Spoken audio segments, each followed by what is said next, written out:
At dinner, my daughter-in-law yelled, "You were never a mother to him." So I handed her the eviction letter. My name is Margaret Sinclair, and at 58 years old, I never imagined I'd be sitting across from my daughter-in-law, Jessica, at my own dining table, listening to her scream that I was never a mother to my son. The words hung in the air like smoke from a house fire, acrid and suffocating. But what she didn't know, what nobody at that table knew, was that I had been waiting for this moment for 3 long years. "You were never a mother to him," Jessica's voice cracked with manufactured emotion, her perfectly manicured finger pointing at me like a weapon. "All you care about is control. You never loved David the way a real mother should." The silence that followed was deafening. My son David sat frozen beside her, his face pale as winter frost, while my husband Charles gripped his wineglass so tightly I thought it might shatter.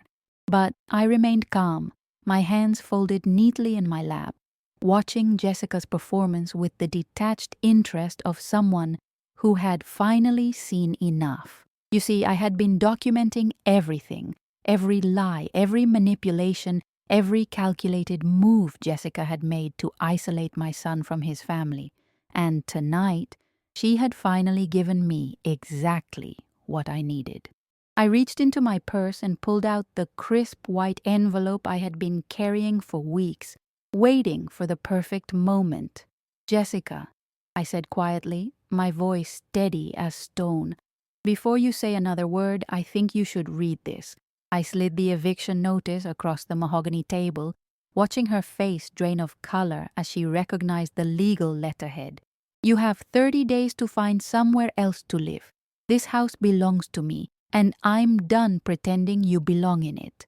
Where you're watching this story unfold, hit that like button if you've ever dealt with family drama that made you question everything. Subscribe, because this is just the beginning of how I reclaimed my life from someone who thought she could destroy it.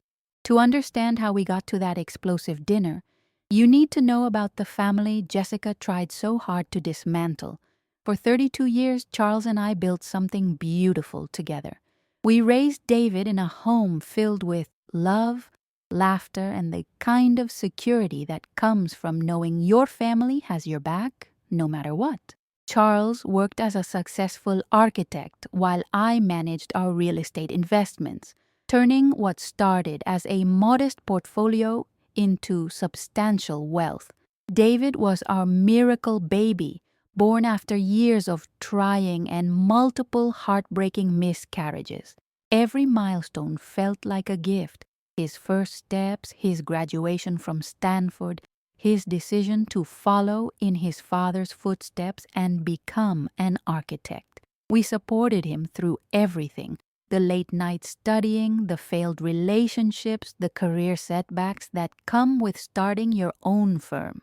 Charles even helped him land his first major commercial project through his professional connections.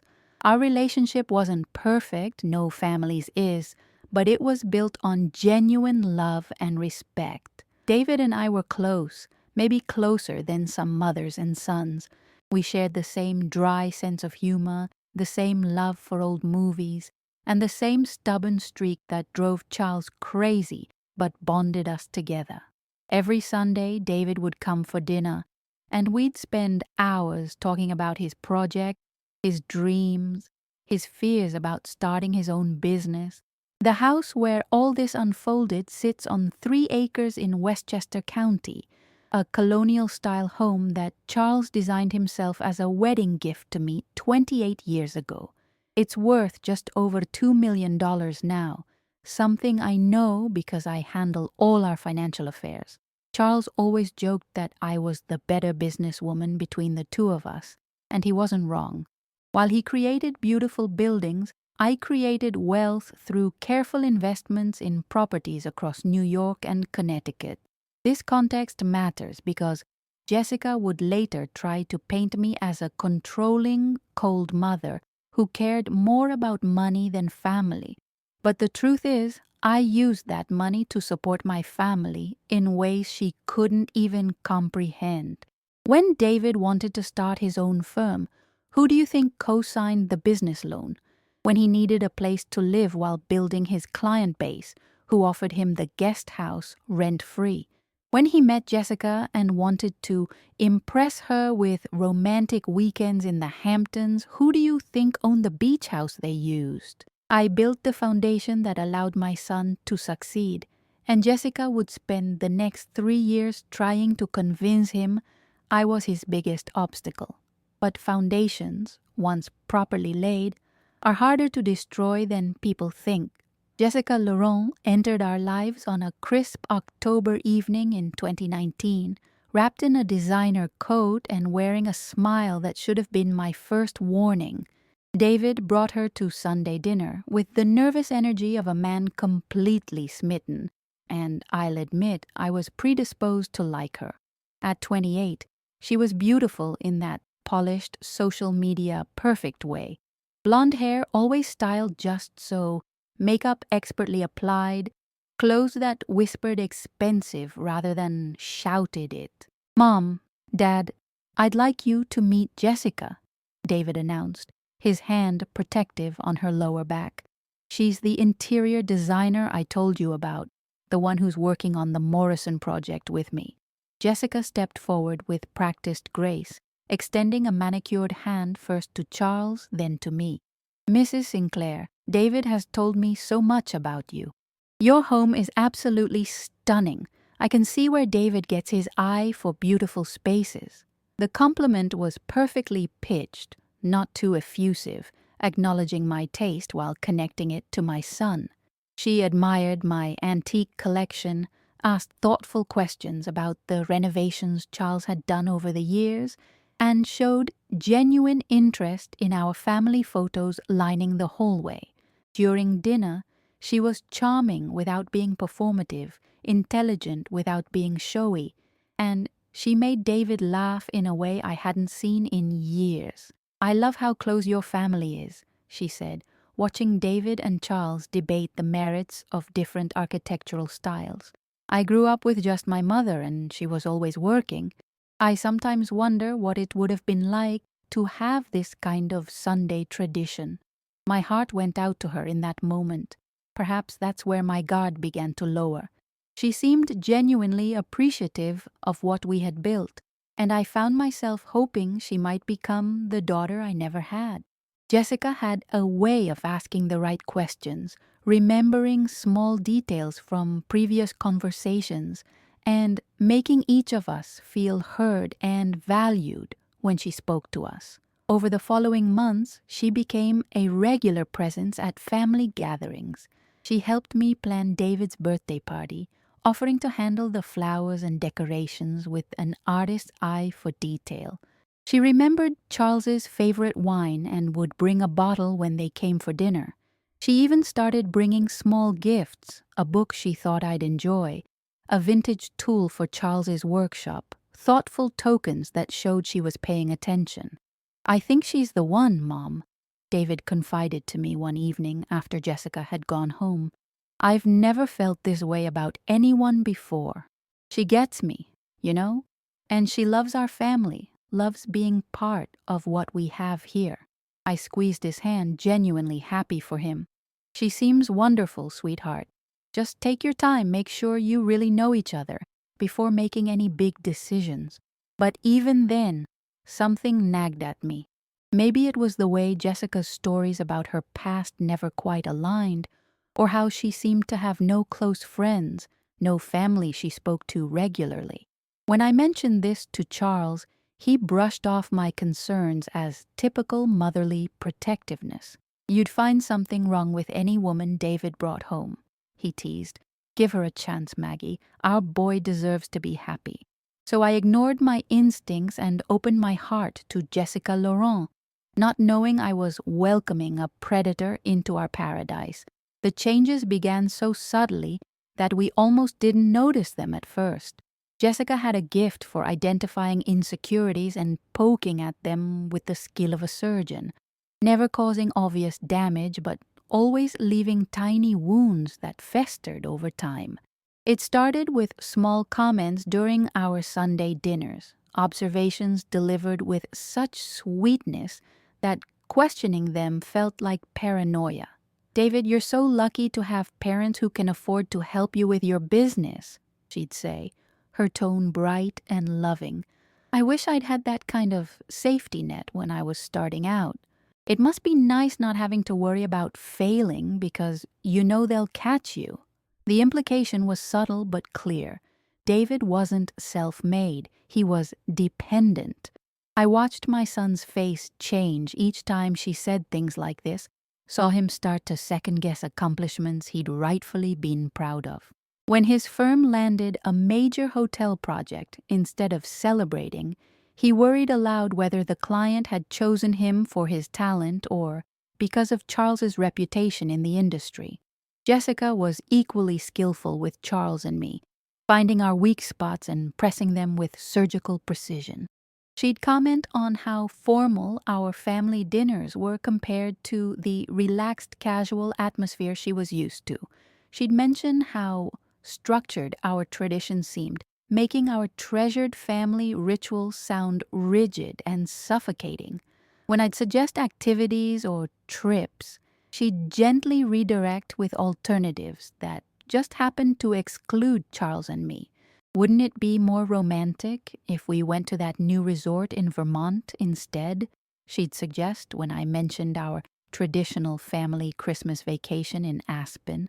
"Just the two of you could have some alone time to really connect." David, eager to please her, would agree, leaving Charles and I to spend the holidays alone for the first time in 30 years. The guest house became Jessica's staging ground for her next phase of operation.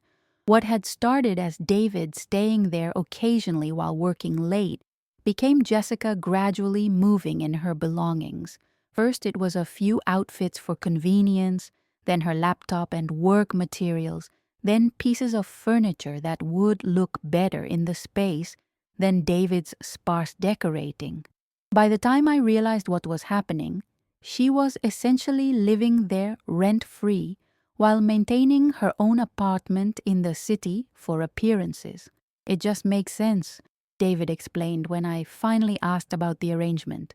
"We're together most nights anyway, and this way I can work from home more often.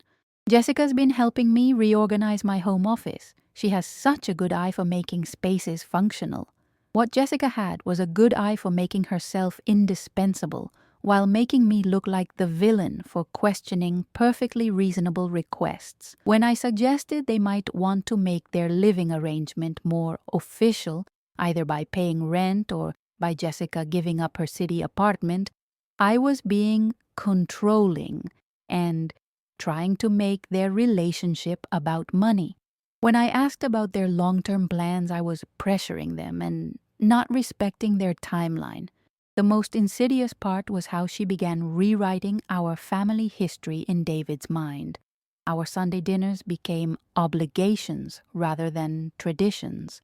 My involvement in his business became interference rather than support. The close relationship we'd always shared became unhealthy boundaries that prevented him from becoming truly independent. She never said these things directly, but through careful questions and gentle suggestions, she planted seeds of doubt that grew into resentment. "Don't you think it's a little unusual that you call your mother every day?" she'd ask. "Most grown men I know talk to their parents maybe once a week. It's sweet that you're close, but maybe some space would help you develop more confidence in your own decisions." Within 6 months, our daily phone calls became every few days, then weekly, then only when necessary for business matters.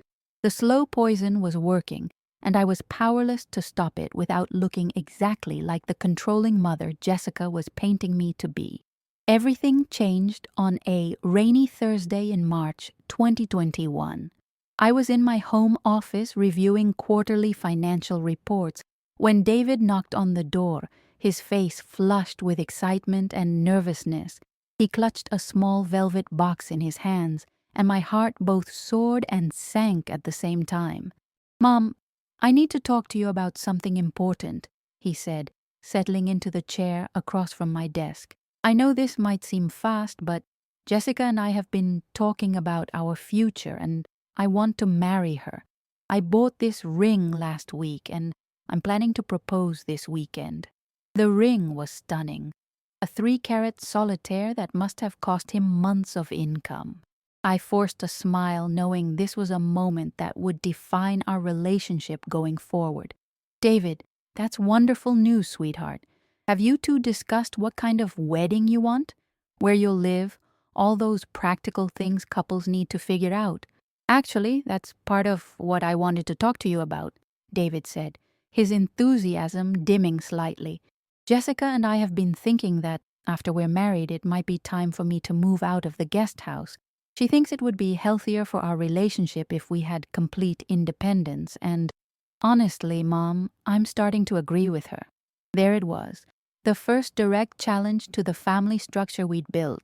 I kept my voice carefully neutral. Of course, honey, that makes perfect sense. Married couples need their own space. Have you started looking at places? The market is pretty competitive right now, but with your business doing well, you should have plenty of options. David shifted uncomfortably. Well, that's the thing. With the business loan payments and everything, buying a house right now would be pretty tight financially. Jessica found this amazing apartment in Manhattan, a rental that would actually cost less than a mortgage, and it would put us closer to both our offices. The only thing is, it would mean selling some of the business assets we discussed, maybe restructuring the loan arrangement we have. My blood ran cold. The business assets he was referring to included equipment I had helped him purchase, and the loan arrangement was the co-signed loan that made me liable for his business debts. Jessica wasn't just taking my son away from our family home, she was positioning herself to control his financial future as well. David, those are significant decisions that would affect not just you and Jessica, but your father and me as well. Maybe we should all sit down together and review the numbers before making any major changes. See, this is exactly what Jessica said would happen, David replied, his tone growing defensive. She said you'd try to make this about money and control instead of being happy for us. Mom, I'm 30 years old. I think I can make my own financial decisions. Of course you can, sweetheart. I'm just suggesting that when major financial commitments involve co-signers, it's courteous to discuss changes with everyone involved. That's not control, that's basic communication. But David was already standing up, the ring box clutched tightly in his fist. I thought you'd be excited for me, Mom.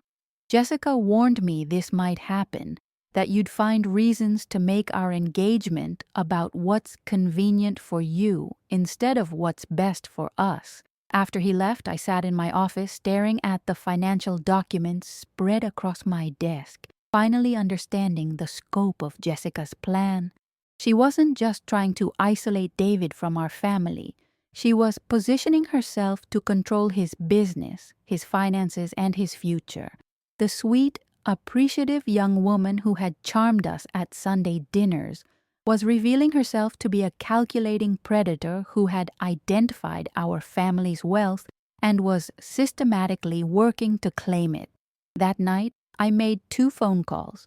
The first was to our family attorney, asking him to review all the legal documents connecting our finances to David's business. The second was to a private investigator I'd used for property due diligence, asking him to do a comprehensive background check on Jessica Laurent.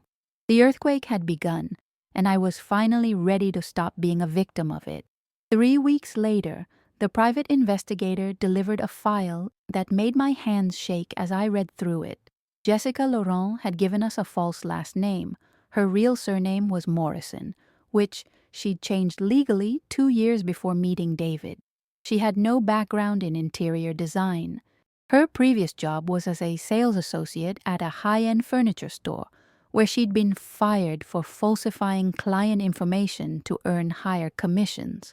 But the most chilling discovery was her pattern of relationships. Over the past 8 years, Jessica had attached herself to 3 different men, all successful professionals from wealthy families.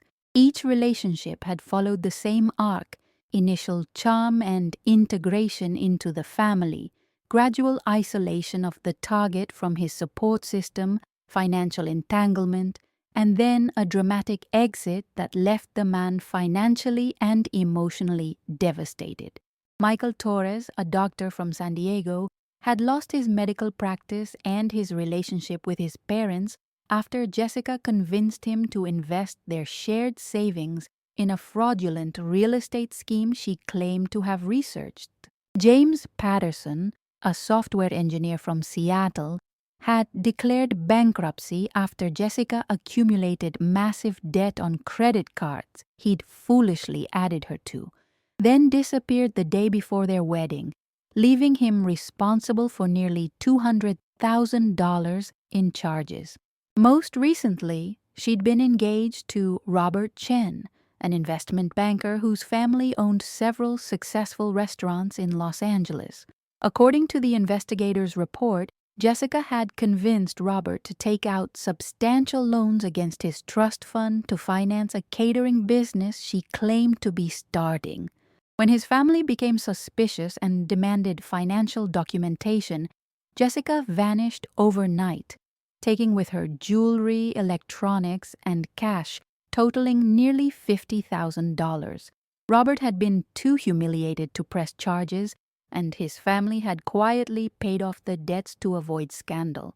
Each man had described the same pattern: Jessica's initial perfection, her gradual undermining of their family relationships, her increasing financial demands disguised as investment opportunities or romantic gestures, and finally, her disappearance when the family closed ranks against her. The investigator had tracked down phone records showing she'd researched each of these men extensively before accidentally meeting them in professional contexts. The most disturbing revelation was that Jessica had researched our family for months before orchestrating her meeting with David through the Morrison Project. The project name wasn't a coincidence. She'd specifically targeted that client because she knew Charles had recommended David for the job. She'd studied our family's social media, our business relationships, even our real estate holdings, crafting her approach with the precision of a military campaign. Armed with this information, I faced an impossible choice. If I presented this evidence to David immediately, he would likely dismiss it as my attempt to sabotage his relationship, especially since Jessica had spent 2 years priming him to see any criticism of her as my controlling behavior. But if I waited too long, she might succeed in her ultimate goal: accessing our family's wealth and disappearing before anyone could stop her. I decided on a middle path. I copied everything and secured the originals in our safety deposit box, then began documenting Jessica's current behavior more carefully. I installed discreet security cameras around the property, not to spy on David, but to protect our assets and gather evidence of Jessica's activities. I also quietly consulted with our attorney about protecting our financial interests without alerting David to the extent of my knowledge. The attorney's advice was sobering. Once David married Jessica, she would have legal standing to claim half of any assets he acquired during the marriage, including his share of the family business and potentially the guest house he was living in. If she could convince him to invest their shared assets in business ventures, she could legally drain his finances before filing for divorce. Even worse, if she could prove that David's business success was built on family money and connections, she might have a claim to a portion of our estate as well. Your best protection, the attorney told me, is to document everything and wait for her to make a mistake significant enough that David can't ignore it. These types of predators eventually get overconfident. When she does, you'll need to be ready with evidence and a plan. So I waited, gathering evidence and preparing for the moment when Jessica's mask would finally slip completely. I just didn't realize that moment would come at our own dining room table, in front of witnesses, giving me exactly the ammunition I needed to end her campaign once and for all. The engagement party was Jessica's idea, naturally. She wanted to celebrate with close family and friends at our house, making use of our beautiful gardens and entertaining spaces. When she first suggested it, I should have recognized it as the tactical maneuver it actually was, a public demonstration of her integration into our family and her control over our domestic space. Margaret, you have such impeccable taste, and your home is so perfect for entertaining, she gushed during one of their increasingly rare visits. I was thinking we could have the party in the back garden, maybe with bistro lights strung through the oak trees. David and I could handle all the planning and costs, of course. We just thought it would be so meaningful to celebrate our engagement in the place where our relationship really blossomed. Charles was immediately enthusiastic about the idea, and David seemed genuinely touched by the gesture. How could I refuse without looking like the vindictive mother-in-law Jessica was already painting me to be? So I agreed, not realizing I was providing her with the perfect stage for her next performance. The guest list revealed Jessica's strategic thinking. She invited several couples from David's business network, people whose good opinion mattered to his professional reputation. She also invited a few carefully selected family friends, the kind who would spread word throughout our social circle about how beautiful and perfect David's fiancée was. Most tellingly, she invited no one from her own supposed background, no family, no childhood friends, no former colleagues from her fictional interior design career. When I asked David about this, he had a ready explanation. Jessica's family situation is complicated, Mom. Her mother lives in Arizona and isn't well enough to travel, and she doesn't have siblings.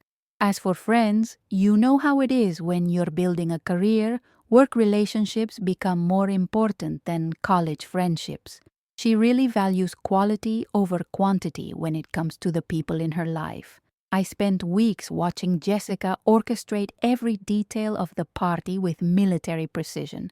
She researched our guests' preferences, planned a menu that showcased her supposed sophistication, and even arranged for a professional photographer to capture candid moments that she could use for social media and future relationship documentation. Everything was designed to create the impression of a woman who belonged in our world, who enhanced our family's status rather than threatening it. The night before the party, I made my decision. I would use the investigators' report strategically, not to destroy Jessica immediately, but to plant seeds of doubt that would grow over time. I prepared copies of the most damning evidence and secured them in envelopes addressed to David, Charles, and our attorney. If Jessica's behavior escalated, as I suspected it would, I would have the documentation ready to deploy. The party itself was a masterpiece of manipulation. Jessica wore a flowing white dress that photographed beautifully against our garden backdrop, and she moved through the crowd with the grace of a practiced performer. She remembered everyone's names, asked about their children and careers, and made each guest feel like the most important person at the gathering. When David made his toast, she gazed at him with such convincing adoration that even I found myself wondering if I'd been wrong about her motives. But I noticed the small tells that revealed her true nature. The way she positioned herself in every photograph, always in the most flattering light and angle. How she subtly directed conversations away from topics that might reveal her lack of genuine knowledge about interior design. The practiced responses she gave when people asked about her background, answers that were detailed enough to sound authentic but vague enough to avoid verification. Most importantly, I watched how she managed David throughout the evening. She guided him away from conversations with me or Charles, redirected him when he started telling stories that painted our family in a positive light, and consistently positioned herself as the center of his attention and affection. By the end of the party, the guests were convinced they'd witnessed a fairy tale romance, and David looked exhausted from the performance he'd been unconsciously coached to give. After the last guest left, Jessica suggested we all sit down for coffee and really savor this perfect evening. As we gathered around the kitchen table, she began planning their wedding timeline with an urgency that caught everyone off guard.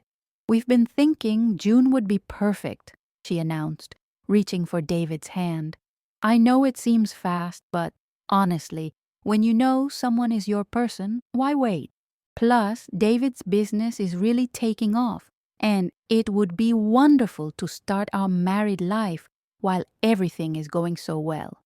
The timeline was aggressive, 3 months to plan a wedding, but it fit perfectly with what I now understood about Jessica's operating methods. She was accelerating her timeline because she sensed my growing suspicion, and she needed legal protection before I could act on what I'd discovered. That night, I lay awake knowing that the final confrontation was approaching. Jessica was growing bolder, more confident in her control over David and her position in our family. Soon, she would make the mistake I'd been waiting for, and when she did, I would be ready to end her campaign permanently. The Sunday dinner that would become legendary in our family started innocently enough. Jessica and David arrived 20 minutes late, which had become their new normal, a subtle way of establishing that our family traditions would now revolve around their schedule. Jessica swept in wearing a designer dress I recognized from a recent Nordstrom catalog, kissing Charles and me on the cheek with practiced warmth while making excuses about traffic from the city. "Margaret, you look lovely," she said, admiring the emerald necklace Charles had given me for our anniversary. "Is that vintage? I have such an appreciation for heirloom jewelry.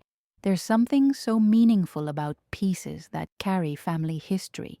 I should have recognized the comment as reconnaissance, Jessica's way of cataloging our valuable possessions for future reference. Instead, I thanked her for the compliment and ushered everyone into the dining room where I'd set the table with our best china, the Haviland set that had been my grandmother's. The conversation during cocktails was strained, primarily because David seemed distracted and Jessica was performing at peak intensity.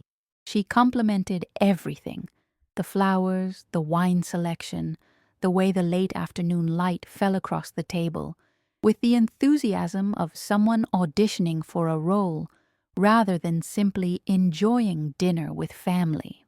"David's been telling me more about the family business arrangements," Jessica said as Charles carved the roast, her tone casual but her eyes sharp.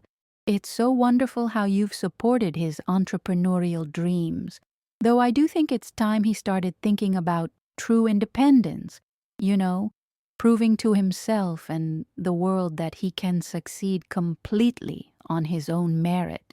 The dig was subtle but unmistakable. She was suggesting that David's success was artificial, propped up by family money and connections rather than earned through his own talent. I watched my son's face tighten with familiar self-doubt, and I felt my carefully maintained composure begin to crack. "David's success comes from his talent and hard work," I replied evenly. "The fact that we've been able to help him get started is something we're proud of, not something he should be ashamed of. Most successful people have some kind of support system when they're building their careers." "Oh, of course," Jessica backtracked with a smile that didn't reach her eyes. "I didn't mean to imply anything negative. It's just that David is so capable, so brilliant at what he does. I sometimes worry that people might not take him seriously if they think he's had too much help." You know how competitive the architecture world can be. Charles set down his carving knife with more force than necessary. Jessica, David's projects speak for themselves.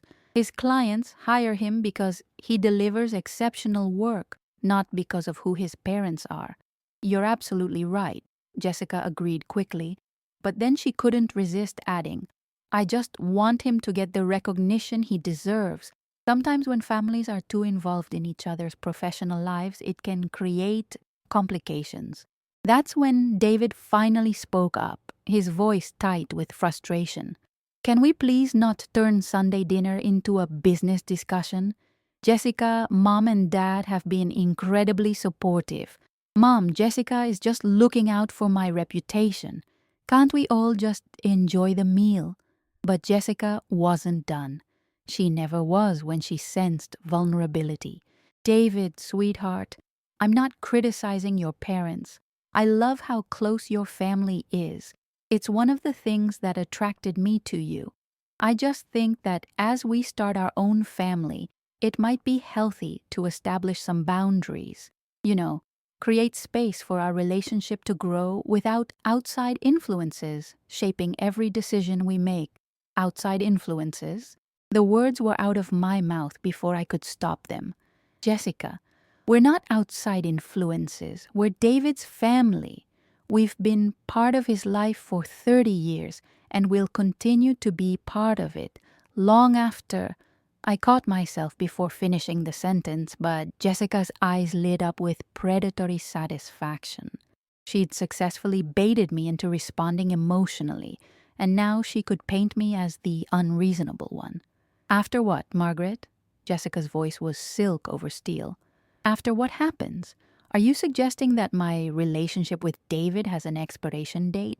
Because that's exactly the kind of attitude that makes it difficult for David to feel confident in his own choices. Well, the room fell silent except for the tick of the grandfather clock in the corner. Charles looked between Jessica and me with growing alarm, while David stared at his plate, clearly wishing he could disappear. But I was done being manipulated, done watching this woman systematically destroy my family while pretending to be the victim. Jessica, I said carefully, I think there might be some things about your background that David should know before you two make any permanent decisions. And that's when Jessica Laurent finally showed us who she really was. Jessica's transformation was immediate and terrifying. The sweet, deferential woman who had been playing her role for 2 years vanished, replaced by something cold and calculating that had been lurking beneath the surface all along. Her face hardened into sharp angles, her voice dropped to a register I'd never heard before, and her posture shifted from submissive to predatory. Are you threatening me, Margaret? She asked, each word precise and deadly, because that would be very unwise. David and I are getting married in 3 months, and after that I'll have just as much claim to this family's assets as anyone else. Maybe you should think carefully about making enemies. The threat was so blatant, so different from her usual subtle manipulations that even David looked shocked. But Jessica was beyond caring about maintaining her facade now. She'd been backed into a corner, and she was fighting with the desperation of someone whose carefully laid plans were crumbling. Jessica, what are you talking about? David asked, his voice uncertain. What claims? What assets? We've never discussed anything like that. Oh, David, Jessica laughed, but there was no warmth in it. Sweet, naive David, do you really think I'd tie myself to someone who didn't have financial potential? Your family is worth millions, and once we're married, I'll have legal rights to half of everything you acquire.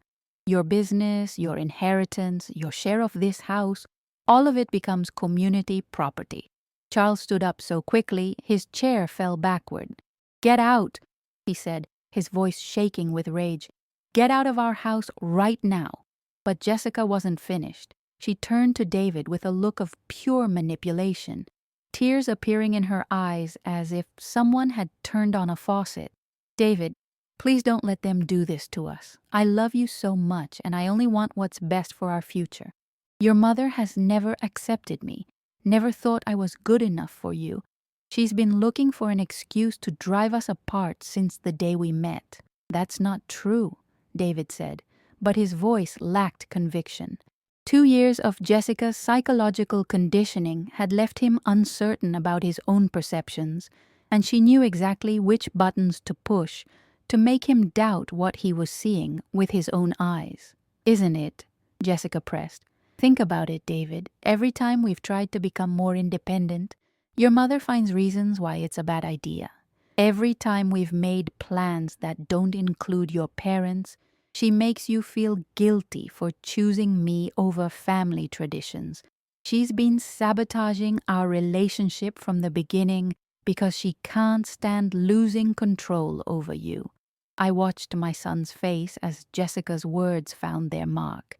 Part of him wanted to believe her, wanted to think that his mother was the problem rather than face the truth about the woman he'd planned to marry.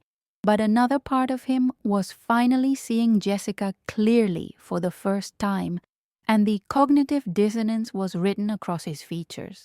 "Jessica," I said quietly, reaching into my purse for the envelope I'd been carrying for weeks. "Before you say another word, I think everyone needs to see this." I placed the investigator's report on the table, watching Jessica's face drain of color as she recognized what it was. "Your real name is Jessica Morrison, and you've done this exact same thing to 3 other men over the past 8 years. Michael Torres, James Patterson, Robert Chen. Should I go on?" David picked up the file with trembling hands, his eyes scanning the first page of documentation. As he read, I watched 24 months of manipulation and lies collapse around Jessica's carefully constructed identity. The woman he thought he loved had never existed at all. "You researched our family for months before arranging to meet David," I continued. "You studied our finances, our business relationships, our property holdings. You targeted him specifically because you identified us as wealthy and potentially vulnerable. Every single thing about your relationship has been a calculated lie designed to separate him from his family and gain access to our money." Jessica made one last desperate play, lunging toward David with tears streaming down her face. "David, please, you have to listen to me. Your mother hired someone to investigate me because she's always hated me.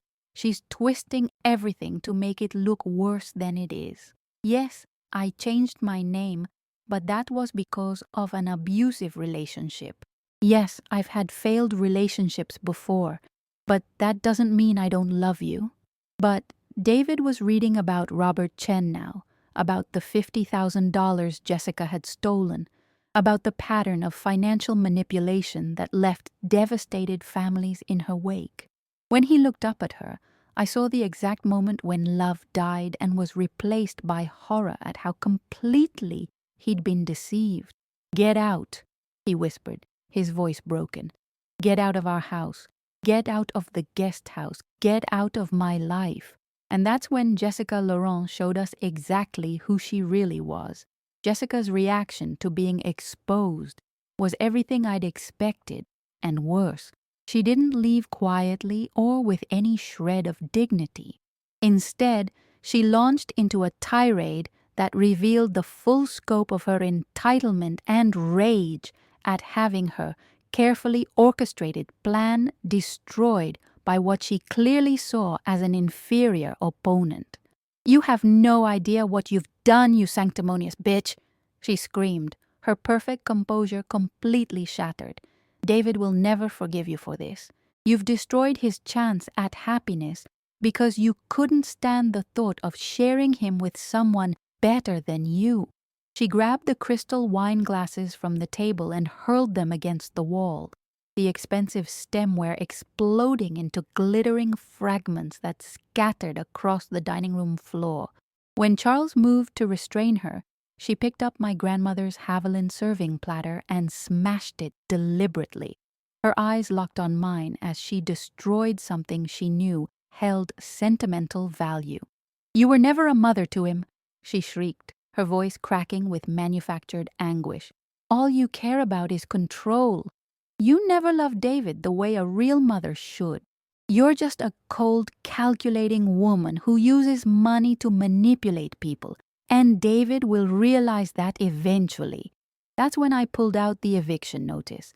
I had prepared the document weeks earlier, working with our attorney to ensure it was legally airtight.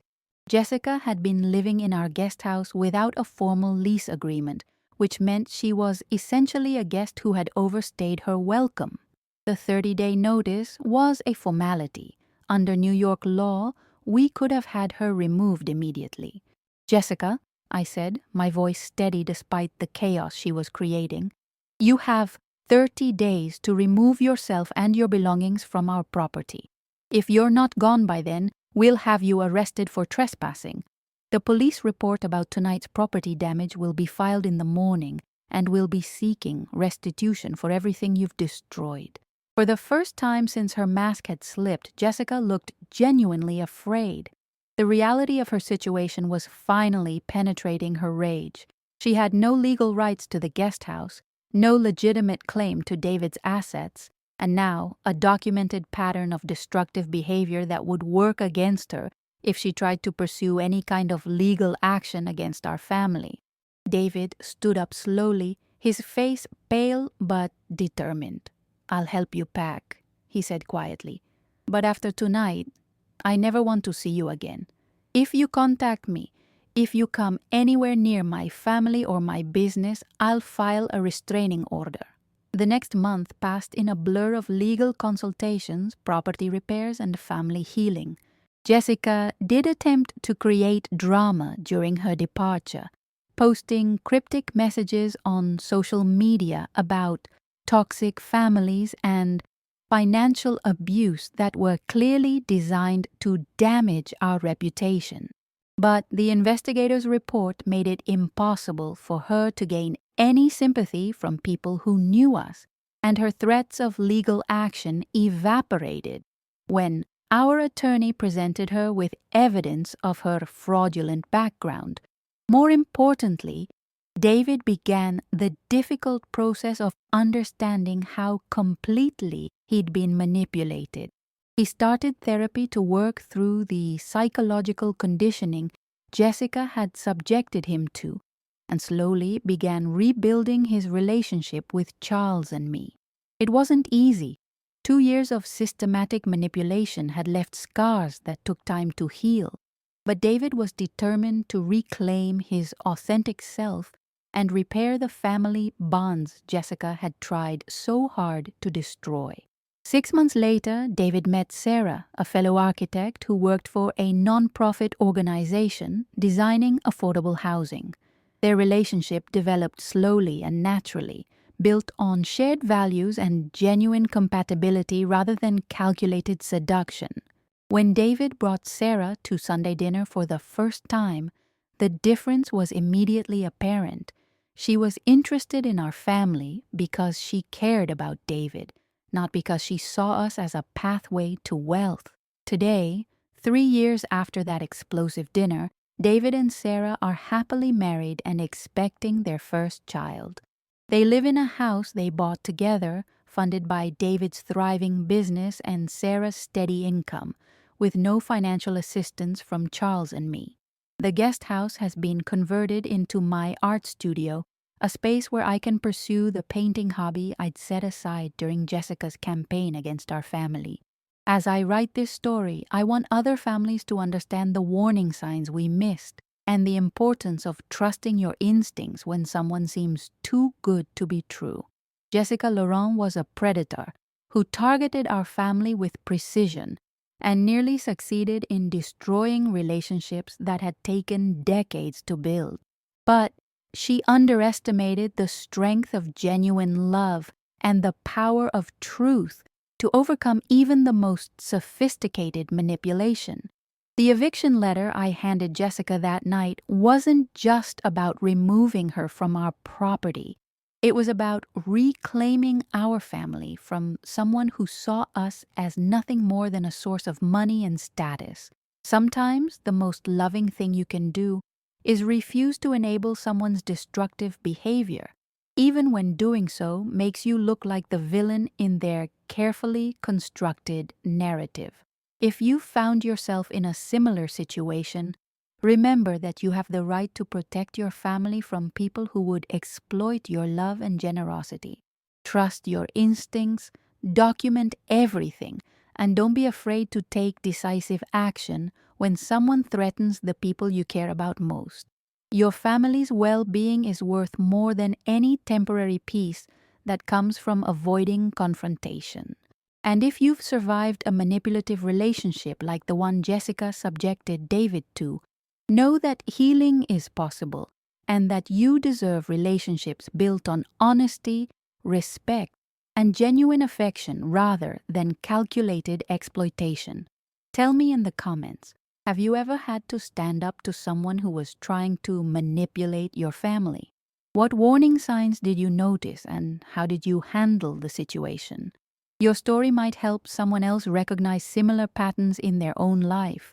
If this story resonated with you, please like and subscribe for more real-life family drama stories that explore the complex dynamics of love, manipulation, and survival.